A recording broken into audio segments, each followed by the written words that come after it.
Welcome to the Spiritually Lit meeting. Each week, we are honored to host powerful speakers from around the world, sharing their stories, experience, and hope with us. All of our speakers are recorded and shared through our Enogram YouTube channel and our audio speaker WhatsApp groups, so the message can reach those who need it. If you are listening to this recording and you're struggling, seeking help, or simply have a question, please don't hesitate to reach out. You can contact us anytime at spirituallit24@gmail.com, and we promise to get back to you. Tonight, we have invited Peter M. to share his experience on the topic spiritual growth through steps 10, 11, and 12 for the next 45 minutes. After that, the meeting will be open for sharing back. Peter, we will give you a sign 10 minutes before the time is up. Thanks so much for making the time and coming on. With that, I'll hand it over to you. Thank you so much. My name is Peter, recovered alcoholic. Hi, Peter. Thank you. Grateful to be here. Thank you for the invitation and get to share the good news that was brought to me. And anyone who's new, just coming back, welcome home. Loving God separated me from alcohol on June 23rd, 1988. And I'm very grateful to be a member of good standing and to get to practice these principles in all my affairs. I do have a sponsor. His name is Bob Bazan. He lives in St. Paul, Minnesota. And I do have a home group down here in beautiful Boca Raton, Florida, called No Problems, Just Solutions. And we meet on Wednesday nights at 7:30. And I'm currently sponsoring 10 guys. And God has me quite busy in the center of Alcoholics Anonymous. So I'm grateful for all these things. It's a long way from where I was in 1988. I was just having a discussion early this morning. I'm up at like 5 a.m. and I have some of my sponsees call 6 or 7 in the morning. And we were having a conversation about, what it was like, what happened and where what we're like now. And I was sharing with him, I wasn't a terrible problem growing up, but something shifted in me when alcohol and narcotics went in my body, that by the time God sobered me up, that stuff dictated everything I said, did, who I hung out with, how I made money, and it just owned me, and I couldn't get out. And I've been set free a day at a time because of a loving God. And I have found, I'll tell you on the front end, that my effort to seek God will never go unrewarded. And I'm very grateful for this gift of sobriety.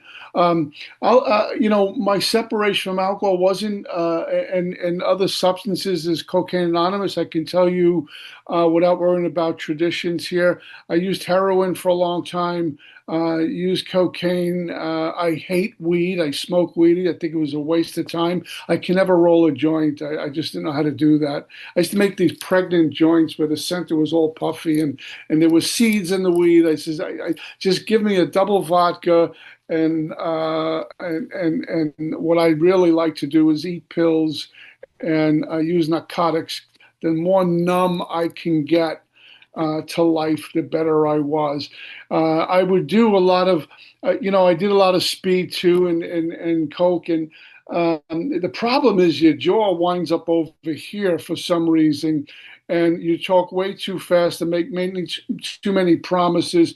And when I throw alcohol on there, I think I'm going to bed with Bo Derek, and I always wake up next to Bo Deadly, and it never worked out. But June 23rd, 1988, my separation, it wasn't, as I said, a day where I'm going to walk into, 12-step fellowship and get free. It just wasn't like that. You're looking at a guy who was still broken and flawed. And there was a time where I thought, because I'm sober, I should no longer be broken and flawed. And I fought that. I'm in a place where I embrace that. It's how God designed it. It's what we identify with when we share with each other our brokenness, that shared brokenness, what it was like getting in here and what we're like now. And it's a greater dependence for me to have on God. Because as soon as I think I got it and I'm perfect and everything's okay, I don't need you, nor do I need God. And what I do is walk right back into the sleeping giant who's looking to pounce on me. So a day at a time, I get this reprieve. But my separation in 1988, quite frankly, was a separation like two guys fighting in a bar, got to be pulled apart before someone gets seriously hurt. And for me, God had to intervene and separate me.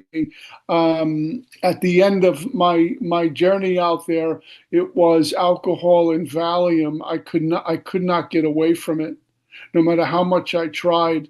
And what was really frightening, no matter how many pills I ate or how much I drank, I couldn't get to that place that's indescribably wonderful anymore. In 1988, I was using not to go into withdrawal. I was going through pill withdrawal and booze withdrawal, very similar.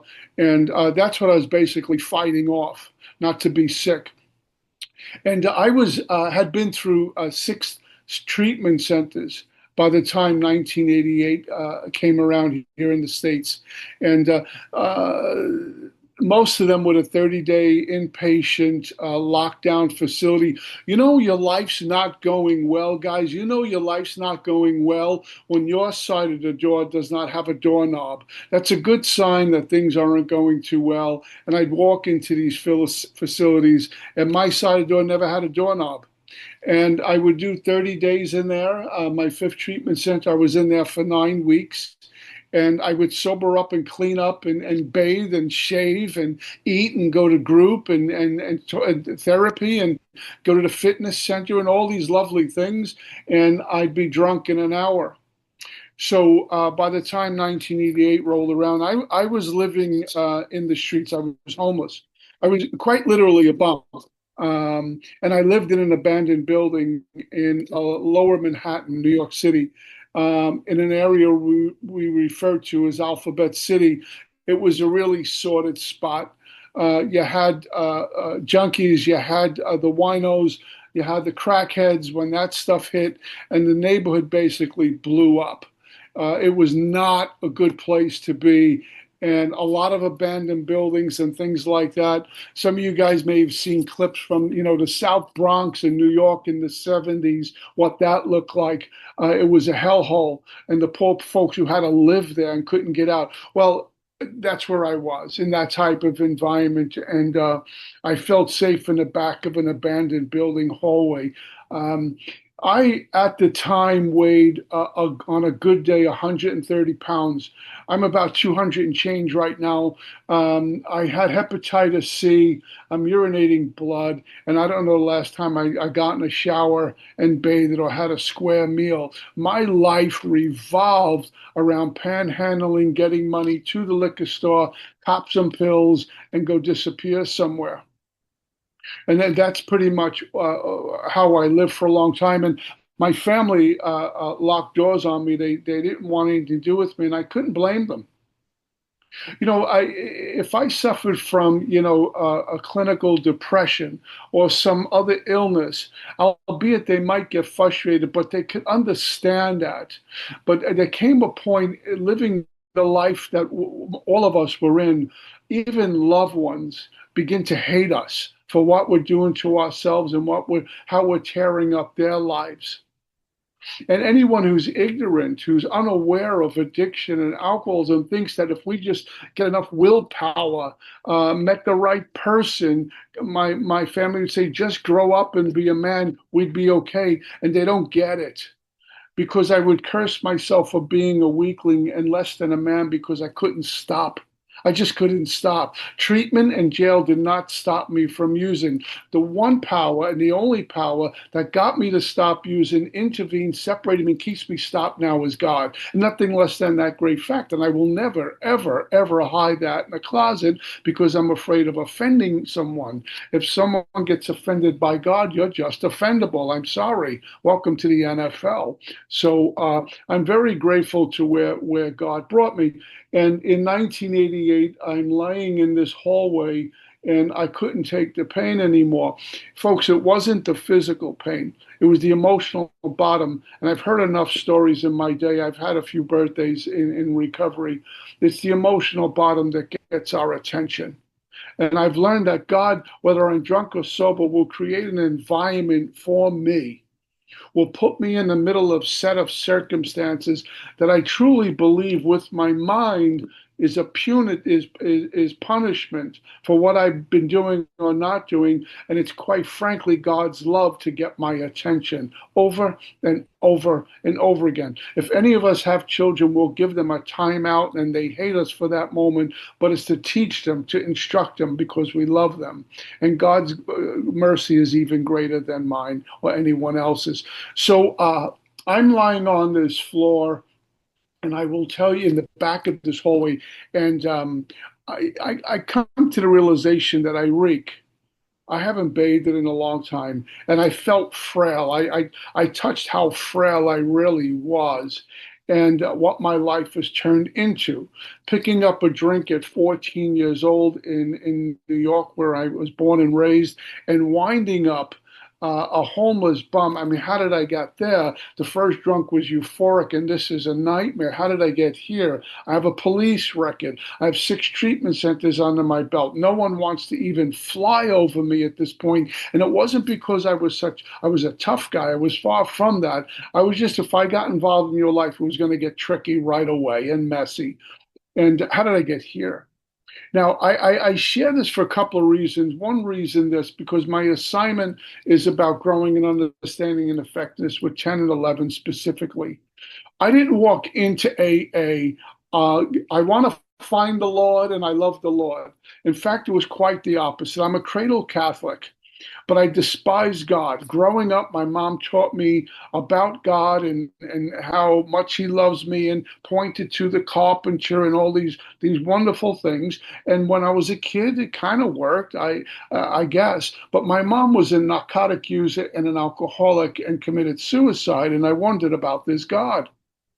My dad was I'll just say he was a tough guy from the streets, and the crowd he ran with were even tougher. And there was no warm and cozy fireside chats with Dad and I. It was rough, and I was molested in ages 8 to 10. So, like, where is this God? And when my mom died, I began to despise God. I hated God. I was never an atheist.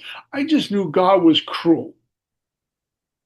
And if I depend upon God, I'm just weak and cowardly. And my belief system back then, quite frankly, was God is for women and children. God isn't for men. Men have to be men. And so I land in this hallway in 1988, and the very same God I despised, I mocked, I loathed, I hated, was the very same God, in Him creating an environment for me that I turned to and asked for mercy. And it was the God I said, please take me from this. I don't want to die. Now we live life forward and understand it backwards. And, I didn't know what was happening to me back then, but it was the beginning of a new life. And I'm so grateful that I didn't go to God and petition and say, listen, you need to put me in a detox. Then you need to put me in treatment. Then you need to put me in a 12-step fellowship. And I could do 90 meetings in 90 days to be Moses on Monday morning. It wasn't like that at all. I don't know what I'm going to do. I don't know anything about recovery. I know nothing about life. I just don't want to die. And God took me from that scrap heap in the back of this abandoned building and placed me in my 7 treatment center, and used my dad, rest his soul, as my guardian angel to accomplish this, to get me into my 7th treatment center, and then get me to the Midwest, place called in Minnesota, where I heard a message of recovery for the first time, albeit it was being spoken about all the time. But what God did for me right from the get-go, guys, was close the ears to the mind and open up the ears to the soul. And I can be in recovery for a long time and go way beyond being restless and discontented. I've been there because I'm seeing through the mind, I'm speaking through the mind, I'm hearing through the mind, I'm behaving through the mind, and that's always wrong. It's a failed system. It's broken. It's like having a virus in your computer. It doesn't work. And what God will do is shut that down and allow me to operate out of the soul, which is always perfect. It's always right. I'm not perfect. I'm not right, but the soul is. And I start to get meshed with that. And suddenly I'm traveling light. I knew nothing about that back then. I just knew I can't take this pain in my soul anymore. And the only place to turn was to God. And I entered my 7 treatment center, but the desire to stop drinking was there, and the desire to continue drinking was there. And I'm out of jumping. I want to stop maybe tomorrow. I got to stop now. And it was just torture. And what they did for me, they sent me from New York to the Midwest in Minnesota. I wound up being away for a whole year in a treatment center kind of environment for a whole year. And they took me to outside meetings. And H and I brought meetings into the facility, bless their hearts. And again, I was hearing something. And when I saw these recovering people come in, I was seeing something different for the first time. I was seeing something for the first time, I should say, that was different. You guys look glossy. You guys look shiny. You guys look clean. You guys spoke different. You guys had hope. You guys had jobs and families and relationships that you were involved with. And I wanted to get that. How do I get there? Because I got nothing. My own family wants nothing to do with me. I didn't have a career to go back to, a wife or a girlfriend. It was zip, nothing. I just knew I needed to get this. I don't know where to start. But God, what God does, when He hears those pleas and sincere, He puts people in our path. When we look back on some of those folks, when we knew they were angels, and they connected dots for us. And little by slowly, I began to pray as people told me to pray. And I remember the first time I prayed on bended knee, I thought the earth was going to swallow me up. How dare I pray to God after all I've done? He didn't do anything like that. He embraced me. And then I got a sponsor, and this journey began. And I'll just tell you quickly to qualify myself. I know when an addict and alcoholic says quickly, you're usually there for about 4 hours, but I promise I will be as quick as God allows me. I pick up a drink at 14 years old. It was euphoric. It was Colt 45 beer, and it changed my life. For the very first time in my life, I felt I was put back together and I was okay, and the world was great. Prior to that, life hurt. I was insecure, fear-based, selfish, and self-centered. I presented well on the outside, but inside I was tore up from the floor up before my first drunk. And when I got loaded, I didn't want it to end. I was able to pack into the stream of life. I felt good about me. I felt good about a lot of things. The pain of losing my mom disappeared momentarily, and I never wanted to be sober again. I want to stay drunk for eternity. And I began to pursue that elusive feeling into jail and institutions after institution after institution. And the trapdoors have trapdoors. And my first drunk was on a Saturday night, and I was drinking on weekends, and that progressed into drinking a lot. And I got introduced to, oh God, I was around 18. I got introduced in, to heroin. Heroin and cocaine, actually, what they called a speedball back in the day. And I remember snorting heroin, and I threw up immediately. And I liked the cocaine because I could drink as much as I want. I could just drink and drink and drink. But I didn't like what it always did to me or who I would wind up with. It was a little too fast. And what I really enjoyed was snorting a heroin. And one day somebody said to me, "You're wasting your money," and gave me a syringe and got me off. And I thought I died and went to heaven. And that was my journey for a number of years with whiskey, pills, and heroin. And when I could afford to get some cocaine, I liked to mix that in the syringe, and off I'd go. And it was a quick decline into a living hell. And you guys know exactly what I'm talking about. I've heard crackheads say putting, kitty litter in the pipe because they thought it was a rock, and snorting anything you can and shooting anything you can and drinking whatever I can. And this is my life now. And around 19 years old, I get into my first treatment center. The bottom was that quick. And I did 28, 30 days in treatment and left and got drunk in an hour. And this is how it went. So by the time 1988 rolls around, I'm in serious trouble. I put the narcotics down after my fifth treatment center, but whiskey and pills I couldn't release. And I don't know why. When I got sober in 1988, I was the same kid at 14 years old, hanging out in New York on the street corner with the older guys where life hurt and it was problematic and I was scared to death. I walk into recovery at 28. I am still operating out of that place. I still had unresolved trauma that needed to get fixed. And what I've learned about that, for those of us who suffer trauma, if we don't fix that, we operate out of it. We go into the world based on what happened to me at 8 or 9 or 10 or 11. And I can make all the meetings in the world I want. It's not going to resolve that. So I had to seek outside help and a whole lot of God to heal that part of me. And so I get a sponsor when I was in Minnesota and I came back to New York and I found another sponsor. And this gentleman, by the way, was not well received in a lot of the meetings in New York. And I'll tell you why, because he operated out of the big book. Any problem I went to him, he said, let's go to page whatever. And a lot of the home group members were don't drink and go to meetings people. And they didn't like the big book.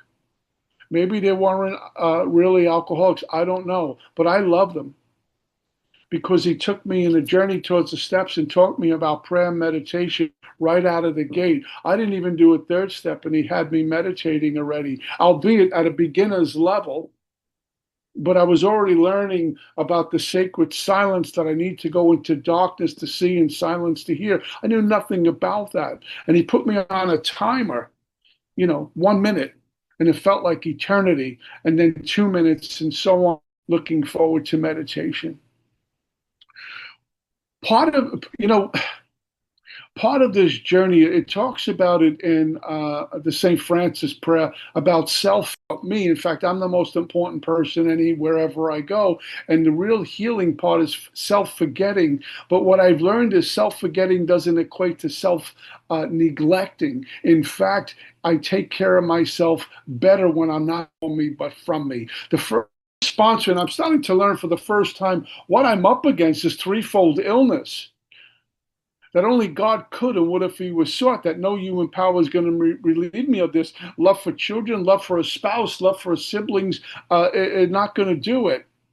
That the only remedy here was for me to put my hand in God's hand. How am I going to do that? And the 12 steps were the shortest distance between 2 points. They were going to bring me to this God of my own understanding. And my job is to grow in understanding and effectiveness with that. But there was a lot of blockage between me and God. Old perceptions, conceptions, ideas, attitudes, and emotions. And 4 through 9 ripped that all away.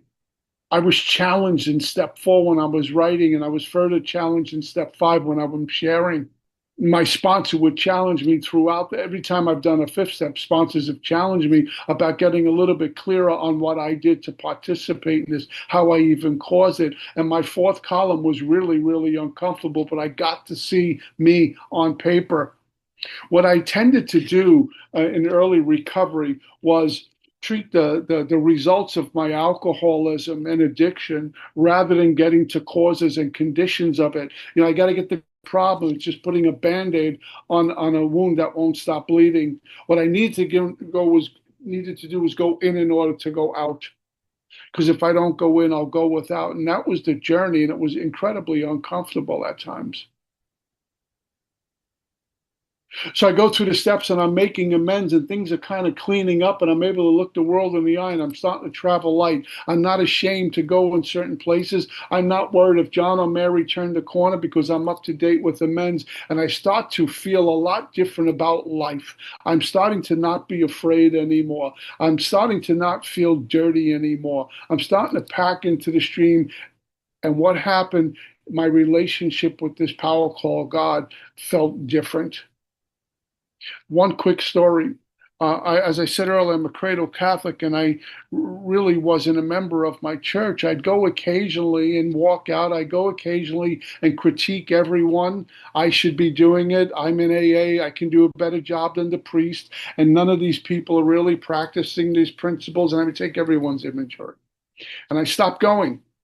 While I'm a member, of a 12-step fellowship, and while I'm talking a whole bunch about God, I'm never going to his house. And I'm in the middle of a 5th step, and I'm reading where it talks about resentments with institutions, yeah? And I read something like this: resentment, Catholic Church, cause. If you had this grudge for with the Catholic Church. And I pushed right back, and I pleaded my case. And he listened. And then he gave me something that I'll never forget. He says, I'm going to ask you some questions, Peter, which usually means the sponsor has you cornered when they do stuff like that. And he says, do you go to meetings? I said, yeah. Are all of them good meetings? I said, no. Have you ever known someone to get a coin and celebrate an anniversary that you knew was high or drunk? And you practice love, tolerance, forgiveness, and acceptance, and bring the solution. I says, yeah. He says, how come you can't do that with your church? And there was dead silence on the phone because he had me. He says, sounds to me like you got some more inventory to write. You need to go to your priest there and make amends for this stuff on all your slandering and gossiping. And I walked in and I sat with a priest in my Catholic church, and I told him I'm a member of Alcoholics Anonymous, and here's why I'm here. And we talked a little bit, which is not very common in this kind of setting that I was with him. And I says, what can I do to make it right? Which was part of step 9. And he says, can you come to the Mass tomorrow morning? And so I went to Mass to finish my amends. And then my life changed, because I felt like I was at home and I was right with God. I'm not telling anyone to have to do anything with their religious community. I'm just telling you have a guy here that went back on an amends, and my life has been lit up. I do it along with, not instead of, my recovery. But my life has never been the same. My relationship with God has never been the same. It does not come in a bottle of whiskey. My alcoholism sits right up here in the head. My addiction, substances and booze is a problem, does not lie in the powder or the liquid. It's right here. And I sober up and it's still here. And this is a mind that will pay any price tomorrow to seek comfort right now. It could be food, sex, gambling, you name it, it'll do it.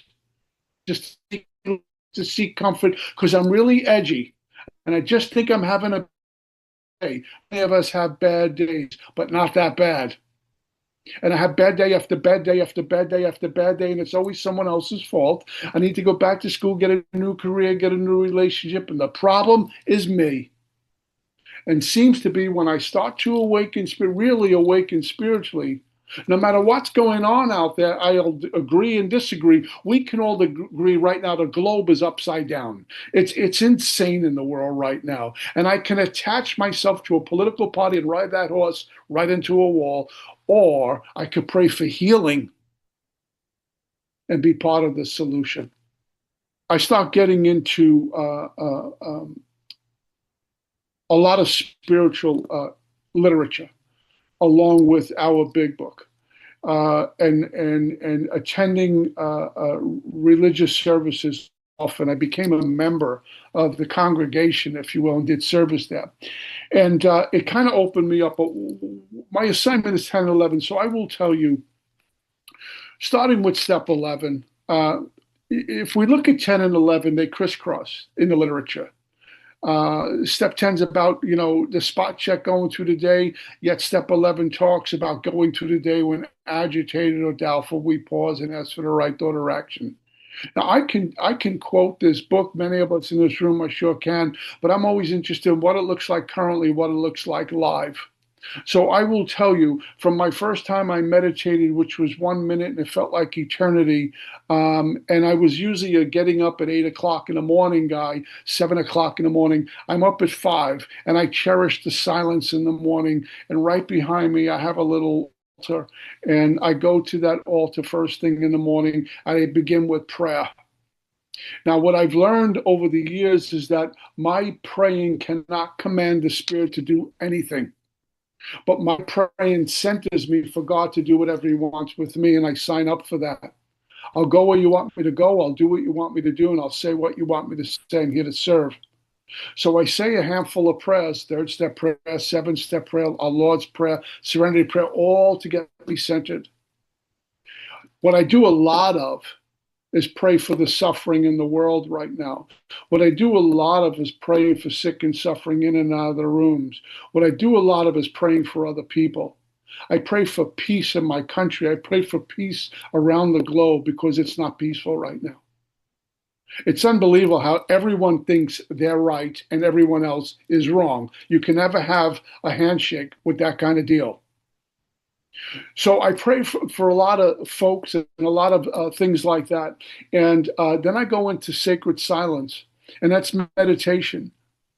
And my 11th step says on awakening. On awakening means on awakening, not like after 6 Red Bulls and a carton of cigarettes. It means on awakening. It doesn't mean I go to Facebook and send some stuff out. Then I go silent because it's too late by then. So it's on awakening. And I'll tell you why. Here's how my mind works. Have you ever awakened first thing in the morning? Your eyes open up and you find yourself right in the middle of a heated argument with someone who died 20 years ago? Just before my feet hit the floor. Or maybe you go into prayer meditation, and while I'm in there, I think I'm Moses, and I get up off my knees and get to my car, and I turn into Rambo. I mean, these things happen. So I need to be connected with God throughout the day, which is my 11th step tells me to do. And my 10th step is my check. How am I doing? Selfish, resentful, dishonest, fearful. How am I doing? And so I go into a meditation. I have a posture I work with. It's really important. I don't have earbuds in. I don't have my laptop open. Actually, there's nothing going on. I used to listen to meditation music, which is wonderful, and burn incense and sage, which is wonderful. I started to worry about the meditation music, the candles burning, the sage burning, the electric light orchestra performing for me, basically, and I'm paying more attention to that than the soul. So I don't do any of that. In fact, any reading I do is after I'm done with prayer and meditation, because I can get attached to my little readings in the morning too. And I become an idol worshiper. I think if I don't read this, I'm going to have bad luck. That's not prayer and meditation. That's superstition. So I go into about any minimum 10 minutes as long as God wants me in there. I average about 15, 20 minutes in meditation in the morning. I'm getting a little old, and sometimes the back only allow me less time, and the knees are creaky, and I can't stay in long as I want. But the intent is to be there, yeah. And then I get up off my knees. I sit right here, and I have all my books in the morning. I do some reading, do a workout, do some chores around the house, and by 7:30 ish, I bring my wife her first cup of coffee. She prays and meditates, and we talk about if anything came to us in prayer and meditation before we head out the door. As far as retiring at night, it's a practice that I find for most folks goes by the wayside, but I get meditation time and prayer at night as well, and I do a nightly review. I actually do a lot of inventory still. I'm not glued to the books. My job is ask myself a question: am I worshiping the God that things are pointing to, or the things that God is or the things that get me there? Because I can fall in love with mechanics and worship the mechanics rather than the power they're pointing to. So, but I do write a lot of inventory, and I get to share it with other folks in recovery who also write inventory. And out the door I go, and I come back at night. It's really important that I do this practice. I'll share something with you. I travel a whole bunch on weekends to different conferences, and I got to tell you, there's plenty of times where my flight wheels down at maybe 11 o'clock at night. And by the time you get off the plane and get your luggage, it's Tuesday. And I got about a 30, 40-minute drive from the airport in Fort Lauderdale, Florida to where I am. So sometimes I've walked in the door and it's after midnight, closer to 1 a.m. And the first thing I want to do is shower and get the plane and the airport off of me. And anyone travels, it's icky. And I want to get that off of me. I want to spend some time with my wife and have a little snack, and I want to go to bed. I'm exhausted. And so I do all those things, and I get under the covers and I put my head back. I haven't prayed, because my mind says, hey, you just did a workshop this weekend, you traveled, you're good to go. And then I put my hand on the pillow, and God has a way of interrupting stuff and ruining my plans and designs. And I'll usually hear something like this. So, Pete, you had a nice weekend? Yeah. Had a nice talk? Yeah. Good friends? I got you on the plane. I got you there safe and came home safe. You didn't get sick. And you came home to a woman you love, had a meal waiting for you. And you have a job to go to tomorrow. So you can't spend 10 minutes with me before you fall asleep. Got it. So I get out of bed and I go pray and meditate.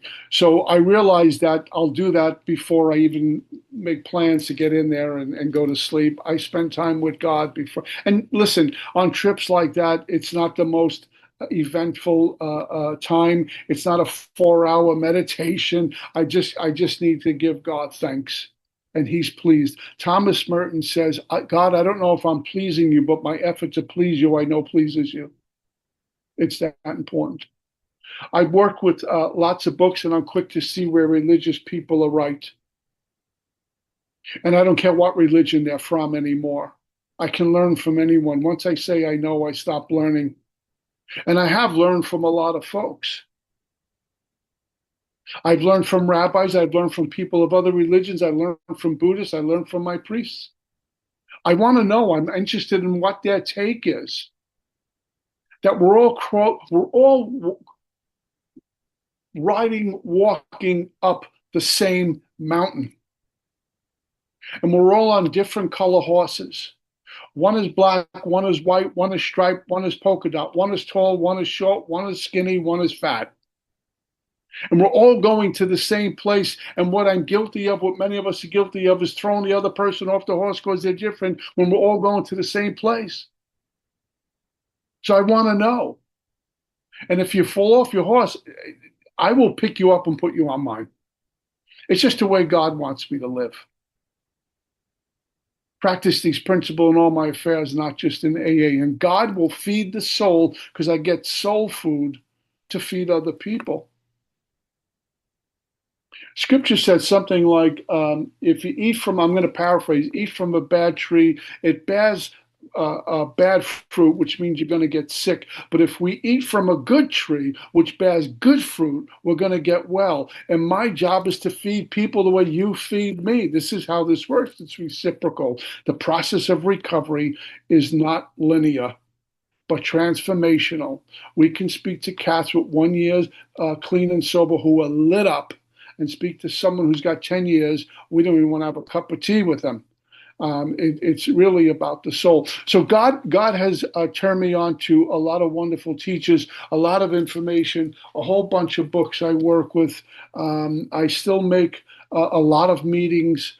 I still insist on having a sponsor that I'm accountable to, and practice fidelity to my God, and I get to experience God's fidelity to me. And this is the most important thing of my life is when I say recovery, it's obviously recovery, but I need to add that the only, for lack of a better word, person I need to please is God. And if I seek to please God and I get okay with God, I'm okay with me. And if I'm okay with me, I'm so okay with you. And if one of those things are out of line, I'm drunk. So that's my goal. God will displease you. And you're looking at someone who falls short a lot of times. I'm the car when it drives away, leaves an oil spot on the concrete. It's me. My windows squeak, the doors make a funny sound. That's my going around. And if anyone in this room is in their 60s, you know exactly what I'm talking about. We make a lot of noise. But that's how God designed it. My brokenness and my flawed character. It's just not it doesn't infect people anymore. It just gets me back to God for his healing. And I'm very grateful.